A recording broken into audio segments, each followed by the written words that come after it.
What is up, guys? It is Quinn here, and if you guys are watching this, I'm guessing you guys have advanced to the Fantasy Football Championships, so congratulations on that. In this video, as most of you guys probably know, I'm going to be running through my Week 17 running back start sits. If you guys are new to the channel, this is where I break down every single Week 17 matchup, so all 16 games. I talk about every single fantasy-relevant running back, and then list them as either a start, fringe option, or a sit.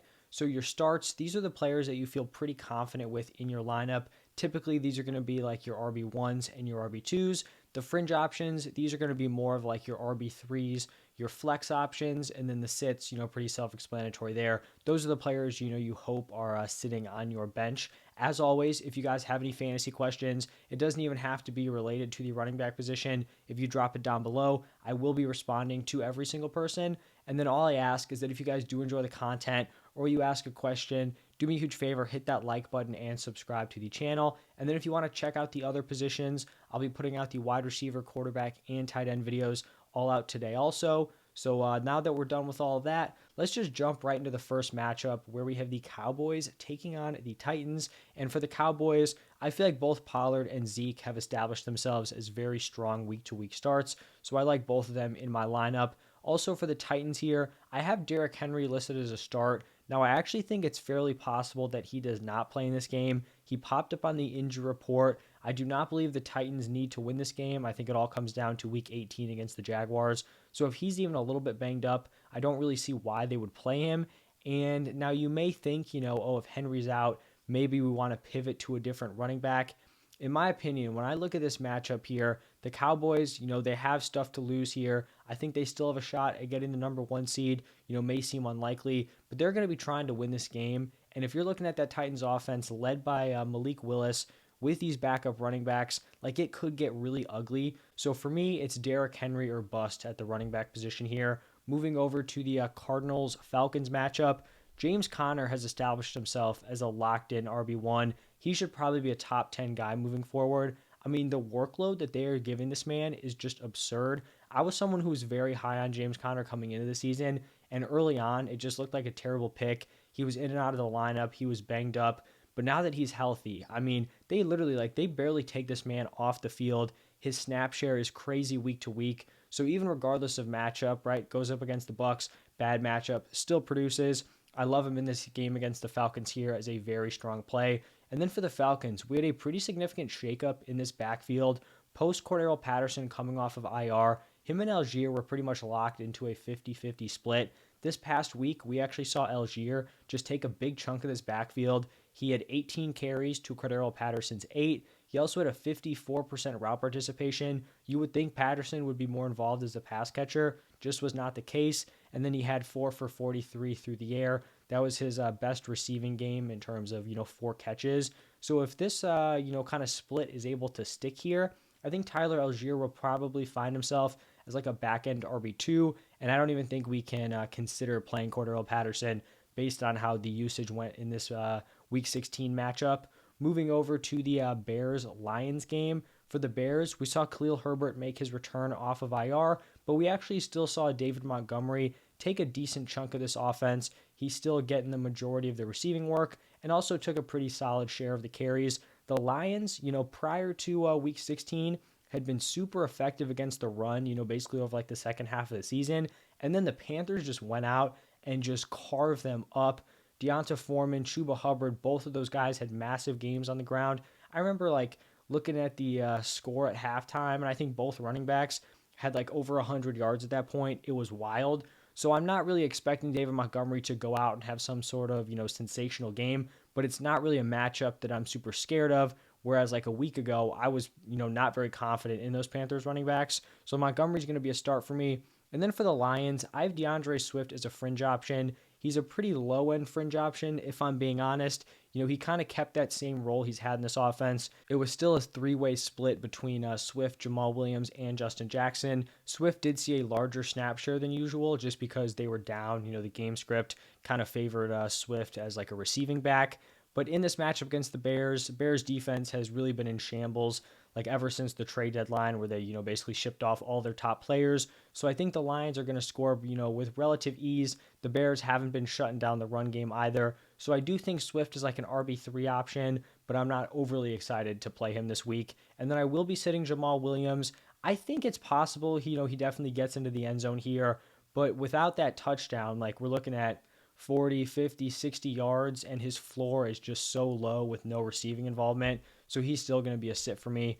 Then we have another divisional game between the Jaguars and the Texans. And the Jaguars are in a pretty similar spot to the Titans, where I don't believe they need this as a win. I still think they're going to go out there, play their starters. Maybe they get pulled a little bit early, but I mean, this is a fantastic matchup for Travis Etienne. We know the Texans give up, a ton of points to the running back position. So I love Travis Etienne as a start here. He's basically operating as the total workhorse in this backfield. Obviously, you have JaMychal Hasty, mixing in here and there, but Etienne's week-to-week workload is very, very strong. So I like him as a play here. On the other side with the Texans, with Dameon Pierce going down, this running back room has just been disgusting. So Royce Freeman, Dare, if it's Rex Burkhead, definitely sitting all of these dudes. Then we have the Broncos taking on the Chiefs, and Latavius Murray was actually showing some life after the Week 15 game. He had a very, very strong workload. Then he goes out here in Week 16 and is just in a full-on committee with Chase Edmonds. He played on 31 snaps to Chase Edmonds' 28. He had 8 carries and 3 targets. Edmonds had 6 carries, 2 targets. So on a bad offense here, both of these guys are just completely unplayable. On the other side for the Chiefs, I'd be willing to fire up both Jerick McKinnon and Isaiah Pacheco as starts. Jerick McKinnon is probably a mid to back end RB2. Isaiah Pacheco is a back end RB2 option. The Broncos defense had been pretty tough all season long.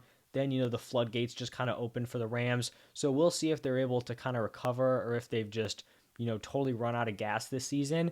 But I think, it could favor each running back differently. If they are able to kind of hold them off a little bit, Jerick McKinnon will probably get more involved as a pass catcher. If the Chiefs just blow the doors off very early on, then we'll probably see Isaiah Pacheco kind of ice the game on the ground. But I think both of these guys are definitely viable options.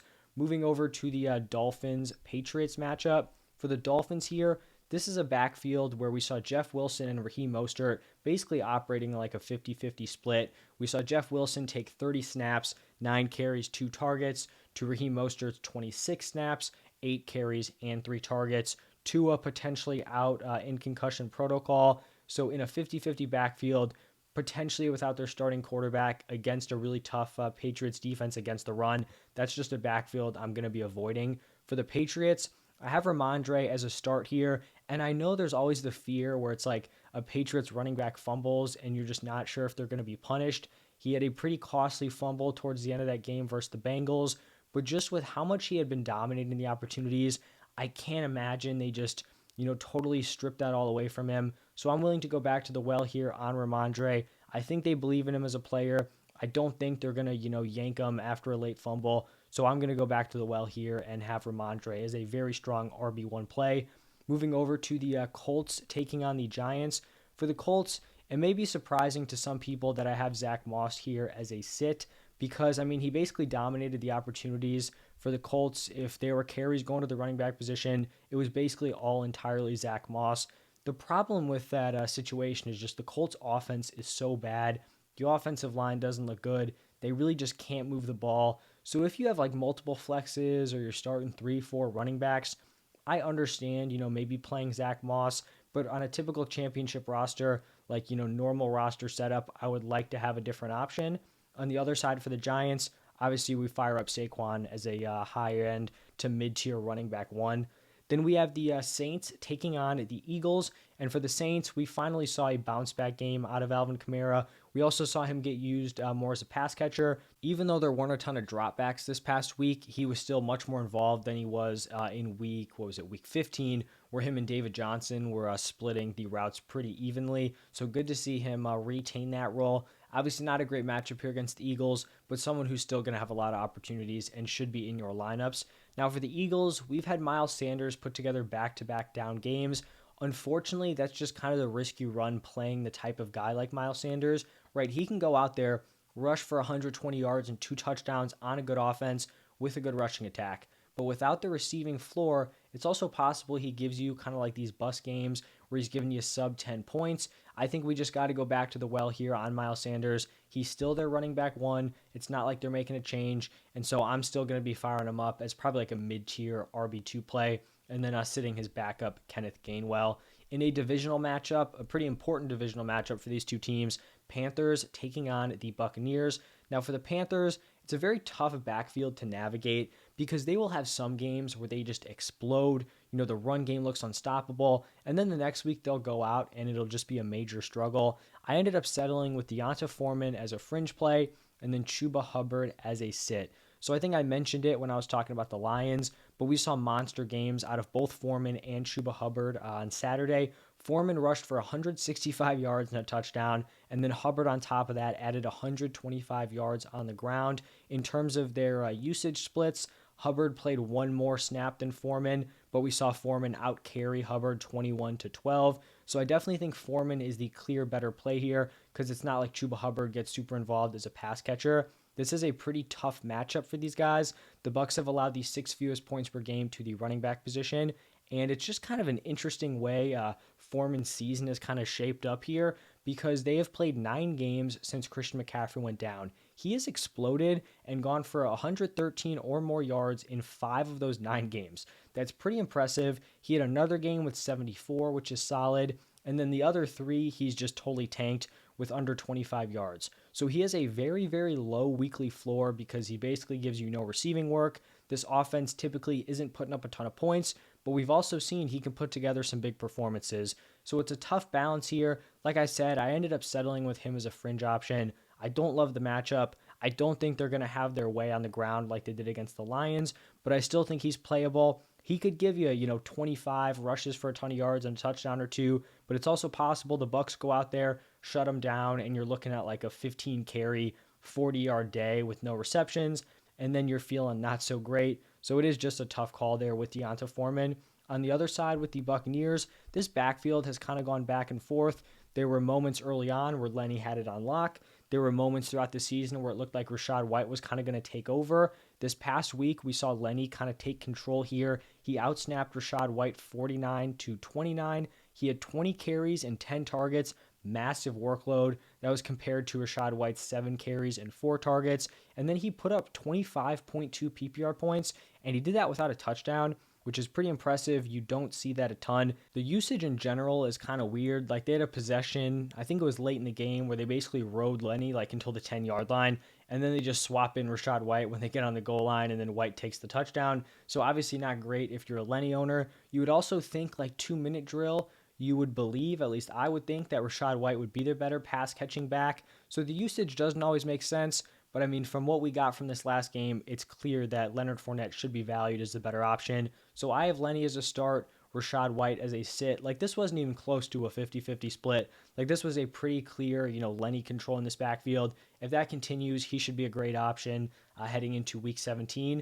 Now moving over to the Browns, taking on the Commanders. For the Browns, another game where Nick Chubb isn't lighting up the stat sheet. We got to just keep going back to the well here. I know it's frustrating. It's kind of similar to the Alvin Kamara situation where like the workload's there, the touchdowns just aren't being scored, but there's no way you can just sit a guy like Nick Chubb. And then for the Commanders here, I truly believe that Brian Robinson is the only viable play. He took 22 of the 30 running back carries, and then Antonio Gibson is someone who had been viable throughout the season, but he has basically lost, or not lost, but he's basically splitting his workload with Jonathan Williams. They split that like third down role, change of pace back, basically 50-50.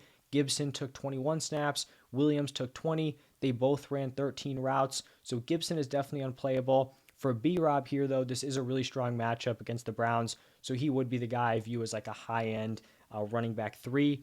In a pretty simple matchup between the 49ers and the Raiders, obviously we fire at both of these guys.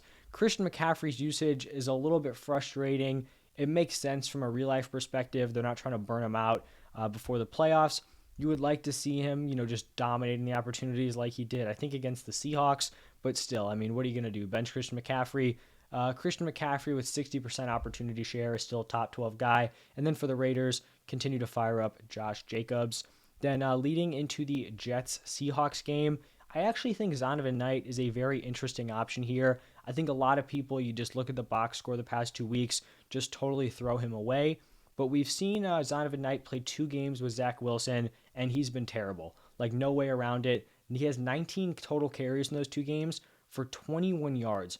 I mean, the dude is barely averaging a yard a carry with Zach Wilson at quarterback. In both those games, he put up 2.3 PPR points. So he's been awful. But we get Mike White back this week. Big news for fantasy. And in Mike White's 3 starts, Zonovan Knight has put up 13.3, 16.8, and 15.7 PPR points. So he has been very effective with Mike White on the field. You also have a strong matchup here with the Seahawks, who have allowed the second most points per game to the running back position. So I actually think we can go back to Zonovan Knight as probably like a high-end running back 3.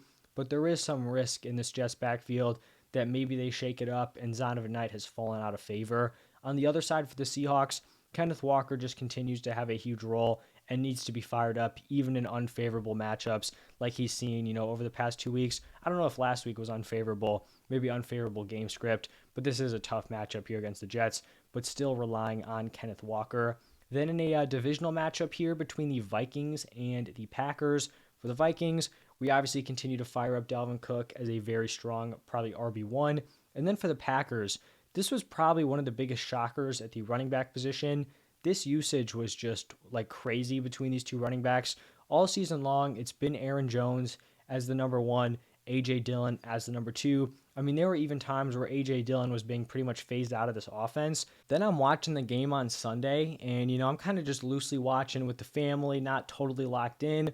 And at some point, I even asked, I'm like, did Aaron Jones get hurt and I didn't see it? Because this man was just not on the field. We saw A.J. Dillon actually go out and outsnap Aaron Jones 38-25. He saw more carries, more targets, and he also ran more routes, which just seems crazy. We could see this usage flip back in week 17. I don't think it's totally set in stone that A.J. Dillon is now the number 1, but I don't think either guy can really be trusted with their current workload. I still have them as starts. I think they're both probably back-end RB2s, but I don't think we can say A.J. Dillon has that RB1 role on lock. He's a top 12 guy, and I also don't think we can say oh, it's a fluke, it's going to flip back. I don't really think anyone knows how this workload is going to pan out, so I think you just got to view both guys as back-end RB2s this week. Then moving over to the Rams taking on the Chargers. For the Rams, I mean, another crazy thing that happened over the weekend. They just go out and have an offensive explosion against the Broncos, who have been very tough all season long. Cam Akers used like a workhorse. With that type of workload and the offense being semi-competent, he definitely has to be a start coming off of that huge game. And then for the Chargers, obviously we fire up Austin Eckler as, top 3 running back, if not the top RB this week. And then we have the Steelers taking on the Ravens. Najee Harris, continue to fire him up as a solid RB2, sitting Jaylen Warren. And then for the Ravens here, we saw a few solid games out of J.K. Dobbins. And then unfortunately, he just hasn't been able to, really capitalize on that RB1 role or really just kind of earn that clear-cut role. This was basically a 50-50 split this weekend between Dobbins and Edwards. With the Steelers not being a super easy matchup to the running backs, I don't think a guy getting 12, 13 carries with no receiving work on an offense that's not elite, that's not someone who is an auto start to me. So I still like J.K. Dobbins because he's the better running back. I have him as a fringe option, sitting Gus Edwards, but I don't think he's someone who needs to be a lock in your lineup. And then for the final matchup of the week, the Bills taking on the Bengals. For the Bills, this is pretty much a 50-50 split, probably 60-40, 55-45 between Devin Singletary and James Cook. But I'm going to favor the guy who's getting slightly more work. That's Devin Singletary. Have him as a fringe play. James Cook as a sit. For the Bengals, we saw Joe Mixon have a huge role as a pass catcher this past week. Great to see. He's definitely a start. Probably a fringe RB1, high-end RB2, somewhere in there. And then sitting his backup and backfield mate, Samaje Perine. But that is going to wrap it up for my running back start sit. As always, if you enjoyed, hit that like button, subscribe to the channel. Any questions, drop them down below. Go check out my other start sit videos. Stay tuned for my positional rankings. Those will be coming out over the next 2 days. But thank you guys again, and I will see you in the next one.